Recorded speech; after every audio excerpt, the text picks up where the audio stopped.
Hello, welcome to Skull RPG Podcast. My name's Dwight Skull. My name's Jacob Skull. And today we're going to teach you how to tell your story.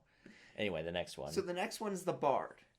Lewin, the human male, he's a liar. He's looking for heroes for his next songs, and he's very super annoying to anybody he perceives as power. And so for him, I might go maybe just a little bit higher than my normal voice, and I might just be like, something like, "Oh, adventurers, how so good to see you. Have you done anything impressive lately? Because I am a bard and I'm happy to put your epic works into song." And of course, if you start telling him things, he's like, "Oh, but that's not what really happened, is it? I mean, surely you came within an inch of your life before you pulled the sword out of the ground at the last possible second and stabbed the beast through his heart." And then you're like, "Dude, I was trying to save a princess. I mean, I don't understand what you're talking about." You know? And your stories look nothing like anything.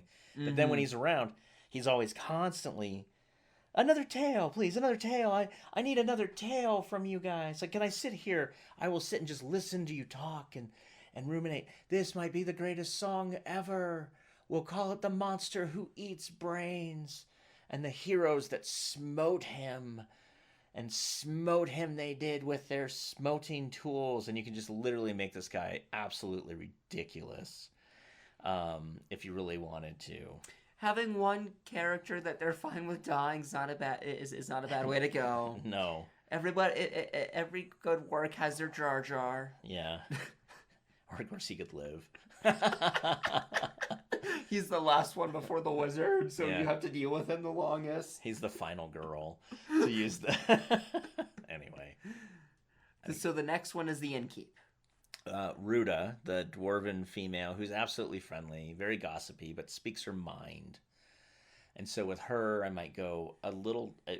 I would try to do a female voice that's actually a little gruffer, since I'm gonna have her be like a dwarven person, and so she might be like, "Oh, come in, come in, take advantage of my wares, please, please sit, have a drink. Have you heard? Have you heard what's happening in our little town? It's absolutely amazing." And then, of course, if somebody does something, it's like, "Girl, if you touch one of my barmaids again, I swear to gods, I am going to get up and slap you silly." "I'd like to see you try it, woman." "Whatever, girl. You're not that big or imposing." So you can kind of see how that works. Yep. And then the last one we have is the Wizard. Cora, a human female, a know-it-all, arrogant, needs no one, is incredibly spiteful. So you would run into Cora very rarely, and it'd be like the innkeep, like, "Oh, look, there is the wizard. Lady, get out of my way. I need not your wares or your service, and if I want your opinion, I'll give it to you. Who are these knaves? 4 interlopers come into my town? I warn you, and I warn you sternly, if you do anything at all to solve this mystery, I will have your head on a pike, and if you're the cause of it, you have not seen the amount of pain I will dwell on you. I will send you to one of the 9 hells and make sure that you live long enough to torment for hundreds of years." And so, those are your 10 characters. Now, just really quickly, because we're kind of running out of time, the timeline in the next 3 weeks, just to give you an idea, I would literally say, okay, day 1, the heroes come to town, and then I would literally plot out everything, not necessarily what the heroes are doing, because that'll be kind of mystery and intrigue, but the first day, at the end of the first day, the town's like, "Oh my goodness, come quick, come quick." And they find the murderer, basically a teenage elven male who looks like, if you ask the druid, has been attacked by a bear. And their brain is missing. Looks like it's been eaten out of their skull. Okay, weird. But then the next day, an old man looks like he's knifed in an alley. Like he gets like knifed like a thief knifes somebody in their kidneys. And there's no brain. Again, looks like it's been taken out of his skull. But this time, the knife was used to open the skull. And then on day 3, one of the town guard, a human, looks like he fell to his death. But again, his brain is missing. And somebody, if questioned, has seen the baker like 5 minutes earlier going up to that same tower where that guy was seen.